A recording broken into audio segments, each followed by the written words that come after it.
আসসালামু আলাইকুম। প্রিয় দর্শক, আজ একটা বড় ঘটনা ঘটেছে। বড় ঘটনা মানে আজ এমন একজন লোককে গ্রেপ্তার করা হয়েছে যাকে আরও প্রায় 1 বছর আগে মানে গত অগাস্ট মাসে কেন গ্রেপ্তার করা হয়নি, এতদিন ধরে তাকে কেন গ্রেপ্তার করা হয়নি, এটা নিয়ে আমার মনে বিশাল বিশাল প্রশ্ন আছে। এবং আমি মনে করি এই লোকটা বাংলাদেশের গণতন্ত্রের জন্য প্রথম যে বৃক্ষটা রোপণ করা হয় সেই বৃক্ষটা উনি রোপণ করেছিলেন। উনিকে ওনার নাম হলো ABM খায়রুল হক। এই ভদ্রলোক একসময় বাংলাদেশের প্রধান বিচারপতি ছিলেন। একজন প্রধান বিচারপতিকে আজকে সাবেক প্রধান বিচারপতিকে আজকে গ্রেপ্তার করা হয়েছে এবং আমি সচেতনভাবে এই গ্রেপ্তারে আনন্দ প্রকাশ করছি। আপনাকে ঘটনাটা বলি। উনি কিন্তু একসময় আমার খুব পছন্দের বিচারপতি ছিলেন। পছন্দের ছিলেন কেন সেটাও বলি। উনি উচ্চ আদালতে যে বাংলায় রায় লেখা যায় এটা প্রথম এই ABM খায়রুল হক সাহেব দেখিয়েছিলেন। এইটা বিবেচনা করে আমি ওনার উপরে খুব না বুঝে খুশি হতাম। হয়তো বা আমি তো অত জ্ঞানী লোক না, অথবা আইন আমি বুঝি না। আমি একজন সাধারণ মানুষ হিসাবে, একজন বাংলাদেশের নাগরিক হিসাবে আমি মনে করতাম এটা একটা বেসিক কাজ। কারণ আপনি দেখবেন সুপ্রিম কোর্টের বিচারকরা কী রায় লেখে এটা কিন্তু সাধারণ মানুষ কেউ বোঝে না। ইংরেজিতে সবাই রায় লেখেন, ওরা বলেন নাকি বিচারের ভাষা নাকি ইংরেজি ছাড়া হয় না। এগুলো নানা ধরনের কথা, কিন্তু উনি দেখিয়েছিলেন যে বাংলায় রায় লেখা যায়। আমি হ্যাপি ছিলাম। ওনাকে যখন প্রধান বিচারপতি বানানো হলো তখনও আমি হ্যাপি ছিলাম না বুঝেই। এটা 2010 সালের কথা বলছি। 2010 সালে উনি প্রধান বিচারপতি হন। বলা বাহুল্য 2010 মানে তখন আওয়ামী লীগ ক্ষমতায় আছেন এবং উনি আওয়ামী মনোভাবাপন্ন ছিলেন বলেও আমি ধারণা করতাম। তো সেটা কোনো সমস্যা নয়, কারণ বিচারকরা কেউ না কেউ কোনো না কোনো মনোভাবাপন্ন হন, এটা আমরা আগেও জানতাম, দেশেও আছে বিদেশেও আছে। কিন্তু মনোভাবাপন্ন হন কোনো সমস্যা নাই, কিন্তু বিচার করার সময়, রায় লেখার সময় সেই পলিটিক্সটাকে উনি ওনার রায়ের মধ্যে প্রতিফলিত করবেন এটা কিন্তু কেউ আশা করে না।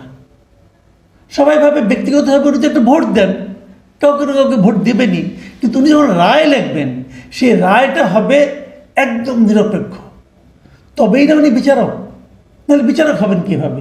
তো সেভাবে আমি কিন্তু কখনো ধারণা করিনি যে উনি দলীয় দৃষ্টিকোণ থেকে রায় লিখতে পারেন।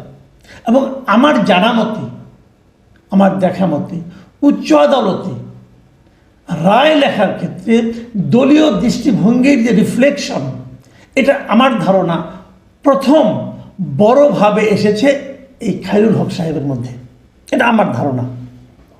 এবং উনি প্রধান বিচারপতি হয়ে যে অপকর্মটা বড় অপকর্মটা করেছেন, যার জন্য পুরো বাংলাদেশের মানুষ ভোগান্তির শিকার হয়েছে, ভুগেছে, গণতন্ত্র প্রায় মৃত্যুবরণই করেছে আমি বলবো।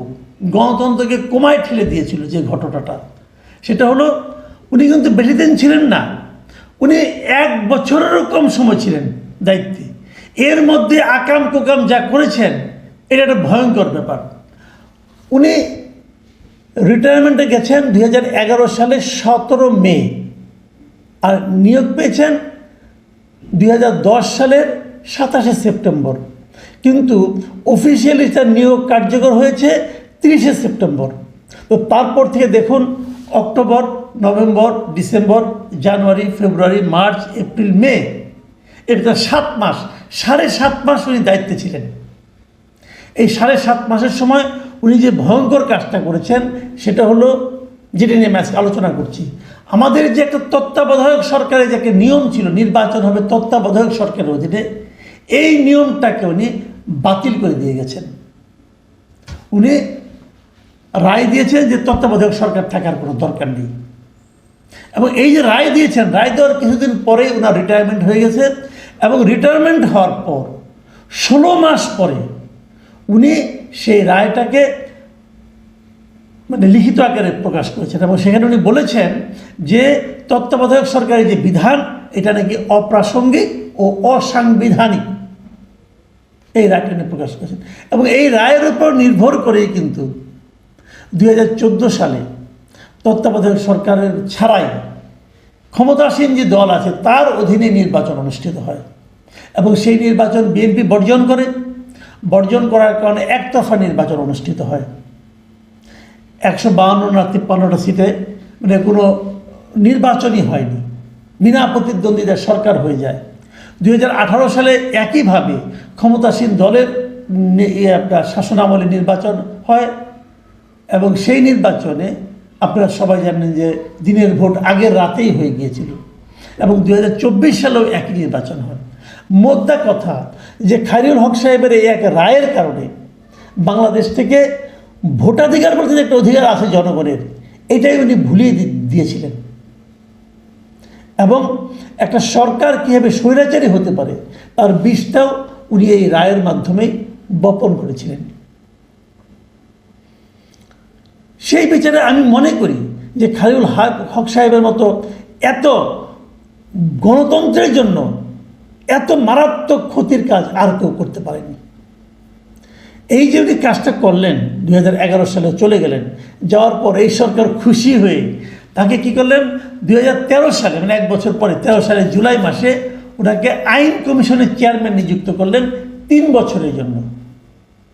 তো 13-এর পরে 16 আসে, 16তে ওনার রিটায়ারমেন্ট করার কথা, উনি রিটায়ারমেন্টে গেলেন না, ওনাকে আবার তার মেয়াদ বাড়ানো হলো।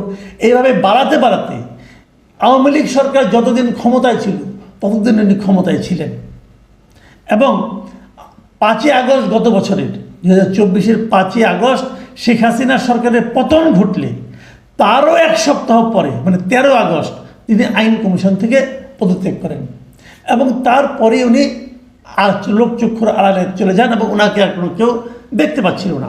ওনার বয়স কিন্তু কম হয়নি, ওনার বয়স হলো 81 বছর হয়ে গেছে বর্তমানে। যাই হোক, এই যে উনি চলে গেলেন, চলে যাওয়ার পরেই কিন্তু ওই বছরে ওই আগস্ট মাসেই ওনার বিরুদ্ধে কিন্তু একটা মামলা হয়েছিল 2024-এর আগস্টের 18 কি 19 তারিখে। এবং মামলা হয়েছিল কিভাবে, ওনার বিরুদ্ধে মামলা ঠিক না, ওনার বিরুদ্ধে ব্যবস্থা নেওয়ার জন্য একটা আইনি নোটিশ দেওয়া হয়েছিল এবং কোর্টেও নানা রকম মামলা হয়েছিল। এছাড়া অন্যান্য মামলা তার বিরুদ্ধে হয়েছে। সেই সমস্ত মামলার কোনো মানে সুরাহা হয়নি, ওনাকে কোনো গ্রেপ্তারও করা হয়নি, জিজ্ঞাসাবাদও করা হয়নি, উনি এতদিন বহাল তবিয়তে ছিলেন। আজকে 24 তারিখ 24শে জুলাই ওনাকে ওনার ধানমন্ডির বাড়ি থেকে গ্রেপ্তার করা হয়েছে। উনি ঢাকা শহরে ছিলেন এবং ইন্টারেস্টিং হল সেই গ্রেপ্তার করা হয়েছে কি মামলায়, যাত্রাবাড়ি থানায় থাকা একটা হত্যা মামলায় ওনাকে গ্রেপ্তার দেখানো হয়েছে। মানে আমি এই জিনিসটা না মাঝে মাঝে বুঝি না যে এত এত দৃশ্যমান অপরাধ থাকতে যাত্রাবাড়ির একটা হত্যা মামলায় ওনাকে গ্রেপ্তার দেখানো হচ্ছে কেন? অনেকে হয়তো বলবেন যে ওনাকে আটক করার সুবিধার্থে হতে পারে, কিন্তু এই সমস্ত